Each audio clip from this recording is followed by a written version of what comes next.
Okay, Harold. I want you to talk right in there. Eugene, would you listen to me, please? I am listening. Speak up. Eugene. Hey, this is not an interview. Well, they don't always start out that way, buddy, but I want that evidence. Gene, I need a favor. And I need to make a deadline, too, so tell me exactly what are you sitting on, man? What I've got is something that might set Dave free. So, let's hear it.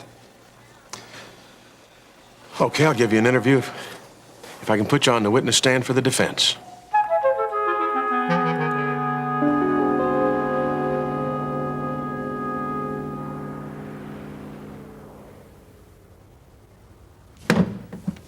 Here it is, Doug. Dan's divorce from Julia. The one that you said I'd never see. Great.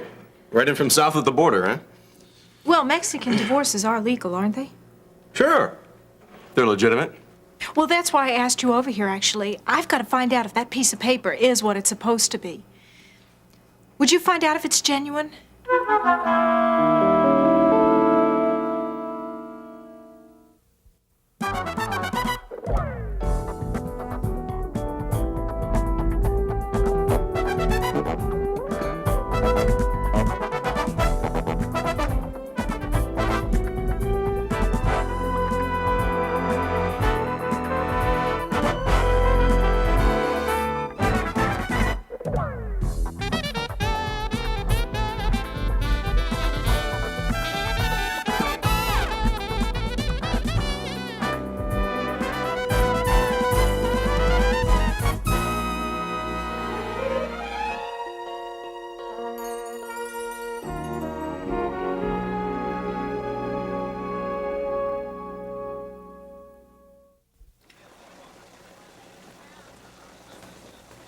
Me on the witness stand? Yeah, Gene, you could be the hand that turns the key. Well, I never thought I'd be paying for an interview under oath before. Well, I never had anything this hot before. Shall I keep talking? What day would you want me in court? Just as soon as it reconvenes. Now listen, when Amber came in here to tell Stacy about her mother's murder, you were here, right? Yeah, I was here, and Walter and I were just about to give the news to Stacy, and that's when Amber walked in the door. Okay. Now what I want you to do is tell the jury, describe for them... Wait a minute. Back up here a second, buddy. What about that evidence that I asked you about? Oh, I'm going to get to that. Well, you better fast forward, or maybe I'll forget my way to the courthouse. How about that? Oh, Gene, you don't give an inch, do you? No, I don't. Not unless I'm going to get something back. Now, Harold, I need the evidence. It's a set of fingerprints. Whose? Blair Simpson's. Wait a minute. Should that mean something to me? Well, it might if you knew where we found them.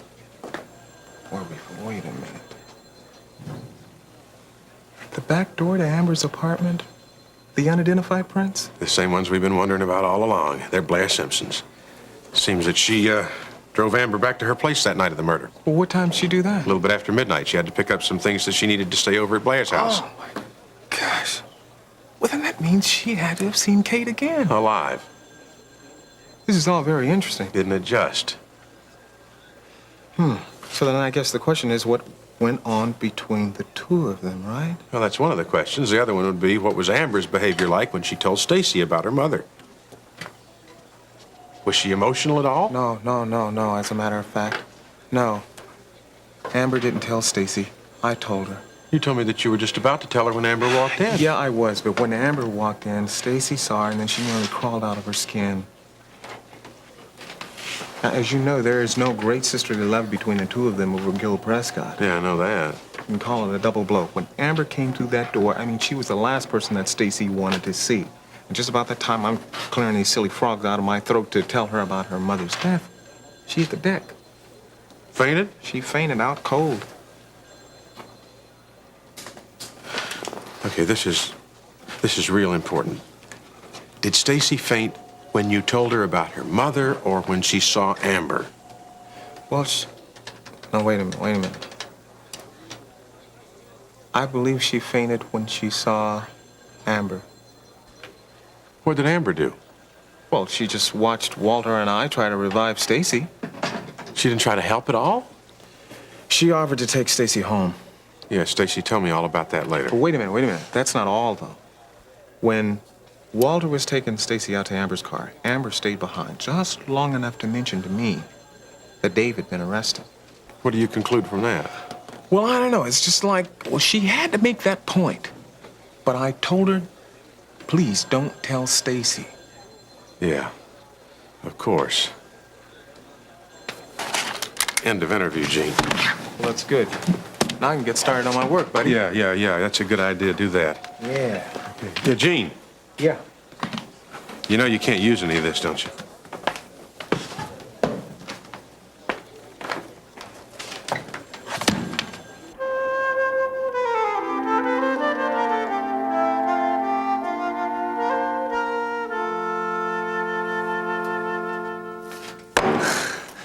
Ben, for the last time, Stacy and I are just friends. Oh, friends, huh? Well, then why didn't you ring any bells when she told you about her plans to marry Gil? I had to get over the shock first. Shock of being passed over? Keep it up. Hey, now Keep look, it you up. were dating her on a regular basis. With her father's blessings? At her father's request, he asked me to keep an eye on her, remember? Oh, yeah, it's a tough chore looking after a beautiful girl. Okay, you want to know how I feel about Stacy? Sure do. Well, you did ask. What is this? This is your life, Russ Weaver? Why the sudden interest all of a sudden, huh? We're just nosy. Now, come on, you were saying? All right. Stacy and I are friends. True. Stacy and I could be more than just friends. True.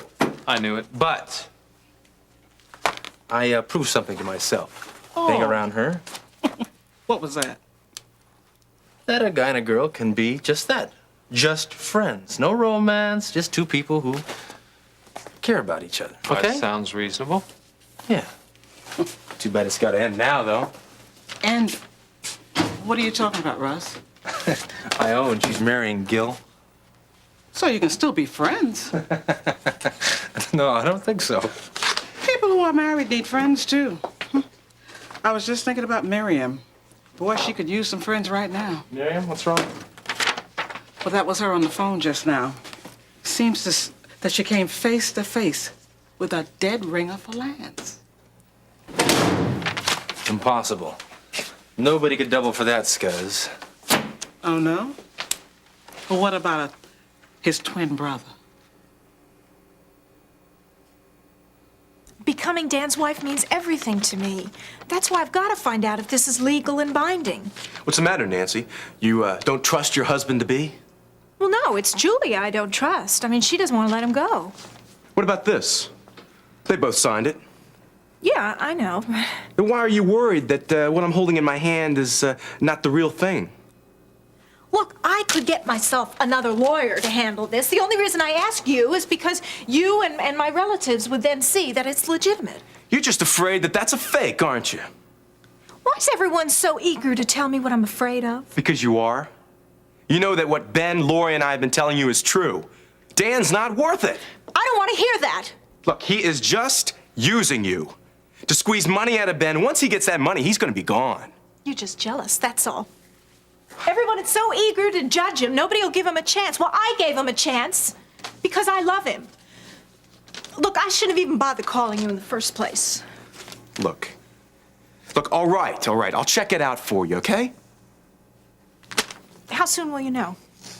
I'll know by this afternoon. I've got to make a few phone calls first. But you'll definitely find out by then now, you promise me. Yeah, sure.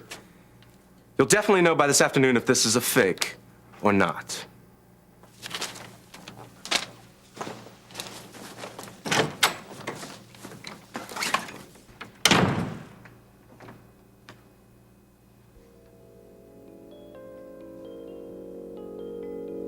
The divorce. Oh, Nancy, you have me so head over heels in love with you that I almost committed polygamy here. I forgot. Well, you said it's just a short trip down there and then, what, 3-day wait? Yeah, you're right. But see, even if I left today, that's 3 days. That puts us in the next week. And I already told you that I'm all tied up then. Oh, Nancy, I am so sorry. This is Well, bad. anyway, it's nice to be like a bunch of kids, right? Yeah, it really is. You're so good to me. I don't care if I have to wait forever for you.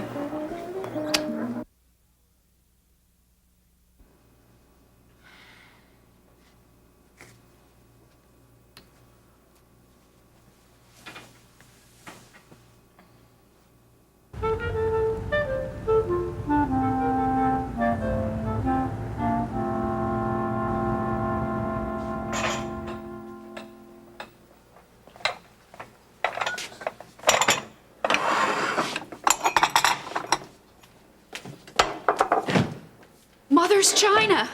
Yeah, one of them's chipped. I think Courtney will like it anyway. Hey, this has been in the family for 3 generations. Heirlooms. Yeah, I know. But it's sitting over the cupboard, not even being used. Only for special occasions. Oh, this is special. Courtney's coming over. She'll be here any minute. Courtney? Yeah. I coaxed her away from Walter's restaurant. You know, my soup de jour is from the can, but I figure this ought to class things up real well. Why didn't you tell me she was coming over? Because I just found out. Oh, Mom, come on. I made enough. You're invited. In my own kitchen. Oh, right. We should move everything to the dining room. Okay. Peter, do you realize what you're getting yourself into? Now, you said you liked her. She is a very sweet girl, but she's engaged. Tentatively. Tentatively or not, couldn't you have found somebody who was unattached? I did. Vicky. You didn't approve of her either. Peter. Well, okay, maybe Vicky was a mistake, but Courtney's different. How? She's younger, and, well, she's very honest. She told her friend about me. She could be playing her fiancé against you. Have you ever thought of that? Hardly. You don't know the whole story. Well, would you fill me in, please? Look, everything's very casual here, so don't worry. Don't worry. You call this casual? Hey, now. You did extra for Dad when you first started dating him. Now, I remember, what was it, your 3rd date? You started knitting him a sweater. Come on. 2nd date. See? That's Courtney. Be nice. Hiya. Hi. Come in. Oh, hi, Mrs. Davidson. Hi, Courtney. Oh, that's a lovely jacket. Thank you. It was a Christmas gift. Ah, I think that's the hospital calling me. I'll take it in the living room. Okay.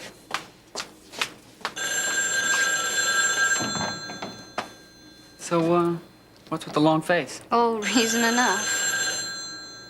What is it? Vaughn is staying through New Year's, Peter. I won't get to spend it with you.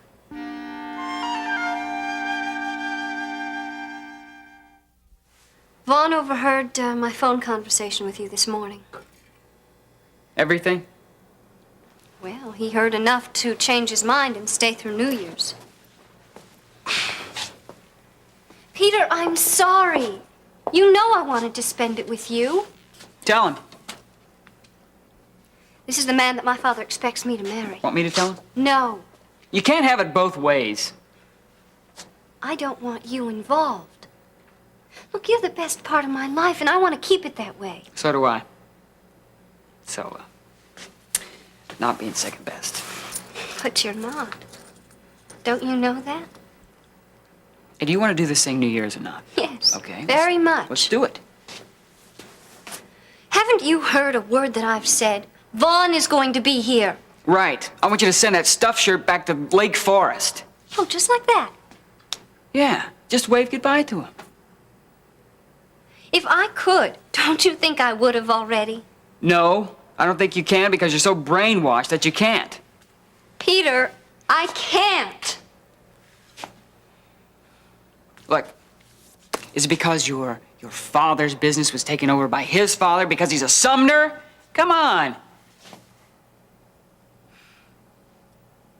You're worried about where the money's coming from to take care of your mother. So you bow to him. I couldn't have put it more precisely myself. Look, you've been handed this guy on a silver platter. I say it's time he earns it. I mean, it's like having a car without a battery. It's just sitting there and you can't drive it. Now, my story is hot off the keys, and I can't even print it. Something isn't right. You better believe something's not right. And the minute Harold goes public with her fingerprints, then my story's gonna hit the streets. Her fingerprints? Blair Simpson. Well, why are they having trouble identifying them? I don't know. Maybe because they're not on file or something. But they should be. Don't you see that? Carla, look. The only offense that Blair Simpson has on her record is some silly parking ticket, and that's when she was 16 years old. She works for Social Services, a department of the government. Her fingerprint should be in the computer. That's right. Mm-hmm. Like mine. I had to be processed when I worked for planning and development. Mm-hmm. Another government office. Everybody in Kingsley is doing it too. That's right. Well, on the other hand, she just recently started working. Maybe they haven't put hers in yet. No. I doubt that because that is a clearance process, Carla. That has to be done. Oh, this is strange, isn't it? Yeah. Well, whatever the outcome, I'm glad that you're going to get a chance to testify for Dave. You know something? I've never been a witness at a trial before. And he didn't even give me any details. Who? Harold. I tried to pressure him for new evidence, and all he gave me was a cap off the bottle. Well, maybe he didn't want it to look rehearsed. Yeah. I still say that it's good to be prepared, and that's courtesy of Mama and the Boy Scouts, And too. I say you should leave your work at the office. Wait a minute. Who opened up this silly thing in the first place? I did. Oh, my mistake. Yes. But thanks anyway. I'll be right back. I gotta check on something. Sure.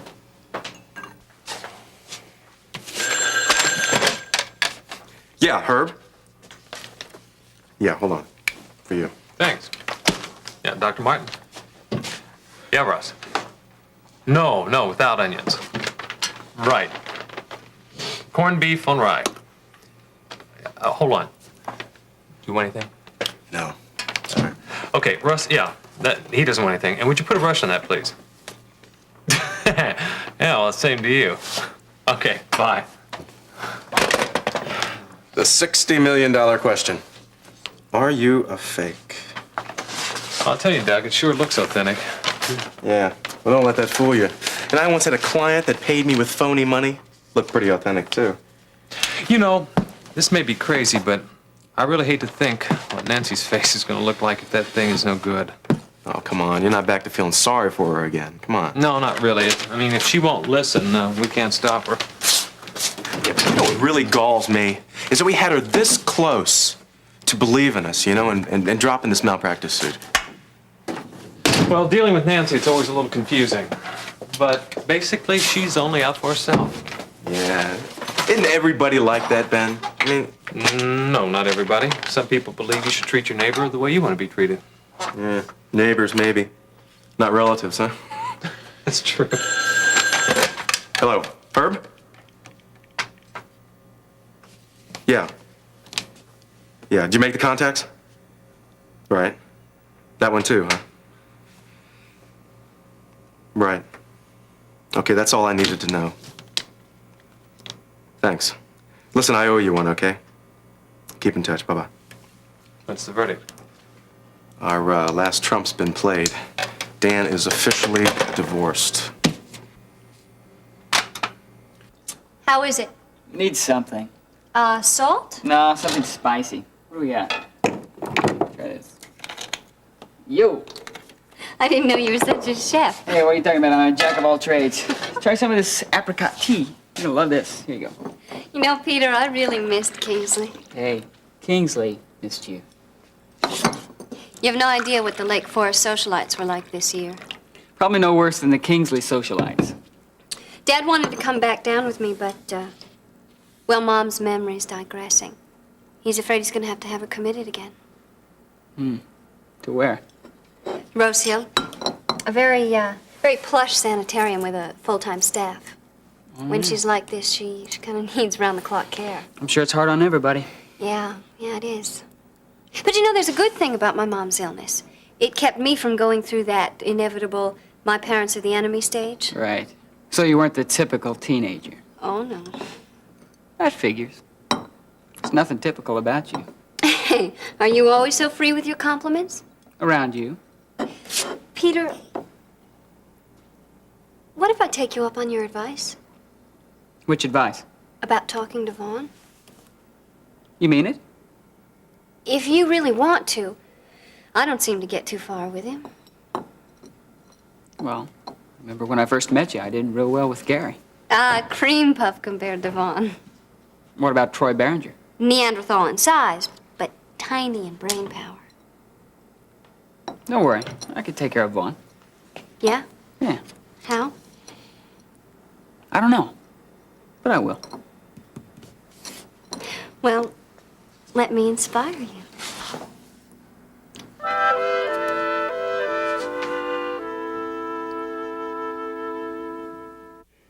So do you have any other suggestions? Nothing. It's legal and binding. What are we Doug. supposed Hi, I got here as soon as I could. Hi, Ben. I'd like to Nancy, I talk. already know why you're here. Oh.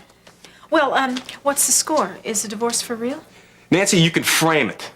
It's legit, okay? Are you willing to stake your life on that? It's official, Nancy. Julie is now his ex, okay? Oh, he told me the truth.